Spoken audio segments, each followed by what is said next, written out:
প্রায় যে 2 কোটির অধিক প্রবাসী বাংলাদেশিরা রয়েছে। বাংলাদেশের এই জুলাই গণঅভ্যুত্থান পরবর্তী বাংলাদেশকে আমরা যে নতুনভাবে গড়ে তোলার কথা বলছি, সেই নতুন বাংলাদেশ গড়ে তোলার জন্য প্রবাসীদের এই মুহূর্তে একটা বড় কার্যকর ভূমিকা নিতে হবে বলে আমার মনে করি। বিশেষ করে এখানে পররাষ্ট্রমন্ত্রী আছে, তিনি জানেন আমরা প্রতিমন্ত্রী, আমরা কয়েকটা আন্তঃ মন্ত্রণালয় মিটিং করেছি। সেখানে মাননীয় প্রধানমন্ত্রীর একটা বিশেষ দিক নির্দেশনা রয়েছে যে আমাদের সরকারের লক্ষ্য যে কর্মসংস্থান সৃষ্টি করা, তার মধ্যে প্রবাসে আমাদের কর্মসংস্থান সৃষ্টির জন্য আমাদের সাথে পররাষ্ট্র মন্ত্রণালয়, শ্রম মন্ত্রণালয় সহ তিনি নিজে উপস্থিত থেকে প্রায় 3টা সভা করেছেন। সেখান থেকে আমরা কিছু সিদ্ধান্ত নিয়েছি যেগুলো পর্যায়ক্রমে বিভিন্ন দেশে বাস্তবায়ন হচ্ছে, আপনাদেরকেও শেয়ার করে রাখা। একটা হচ্ছে যে আমাদের প্রবাসে বিশেষ করে ধরেন আমরা যে রেমিটেন্সের কথা বলে থাকি, এই রেমিটেন্স আর্নিং যারা করে তার বড় একটা অংশ কিন্তু একেবারেই বলা চলে আপনার কিছু সাধারণ জবের মধ্যে তাদের আসলে অ্যাক্সেস থাকে।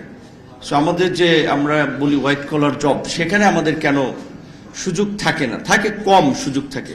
সেক্ষেত্রে আমি মনে করি এই সমস্ত জায়গাগুলোতে যারা আছেন, কেউ যদি বিজনেস ক্ষেত্রে প্রতিষ্ঠিত থাকেন, আপনার সাথে অনেক ভালো প্রতিষ্ঠানের কানেক্টিভিটি থাকে, সো আপনি সেখানে পার্সু করতে পারেন যে বাংলাদেশিদেরকে যেন একটু সুযোগ দেওয়া হয়, কিংবা আপনার মাধ্যমে 20 জন 50 জন কিংবা 100 জন বাংলাদেশের একটা কর্মসংস্থানের জন্য সুযোগ তৈরি হয়, সেই প্রচেষ্টাটা যদি আপনি নেন, আপনি একটা ভালো দায়িত্বে আছেন, সেখানে যদি আপনি বাংলাদেশি 5 জনকে অ্যাপয়েন্টেড করতে পারেন, সেটা বোধহয় আমাদের জন্য খুব ইফেক্টিভ হবে। এবং আমরা যেটা আমাদের এই প্রবাসী কল্যাণ ও বৈদেশিক কর্মসংস্থান মন্ত্রণালয়ের পক্ষ থেকে আমরা পররাষ্ট্রমন্ত্রী, প্রতিমন্ত্রী সহ প্রধানমন্ত্রীকে আমরা বলেছি যে আমাদের যেটা বলে রুটিন ডিপ্লোমেসির পাশাপাশি আমাদের দেশের প্রেক্ষাপটে মাইগ্রেশন ডিপ্লোমেসি আমাদের এই মুহূর্তে বোধহয় খুব একটা বড় ভূমিকা দেশের অর্থনীতি সামগ্রিক পরিস্থিতিতে রাখবে। সেই ক্ষেত্রে আমরা মাইগ্রেশন ডিপ্লোমেসির কথা বলছি।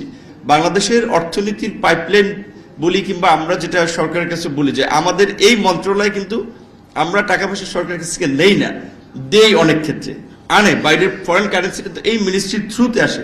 তাহলে এই মিনিস্ট্রিতে তারা আমাদের দায়িত্বের জায়গা থেকে আমাদের সাধারণ যারা এই নন রেসিডেন্ট এনআরবি আছে, তাদের প্রত্যাশা কি, তারা দেশে আসলে তারা একটা ব্যবসা বাণিজ্য করতে গেলে যেন তারা হয়রানি মুক্ত একটা সেবা পেতে পারে, কোনো ধরনের তদবির ছাড়া তারা যেন তাদের কাজটা সহজে করতে পারে। তো এই পরিবেশটা আমাদের তৈরি করতে হবে।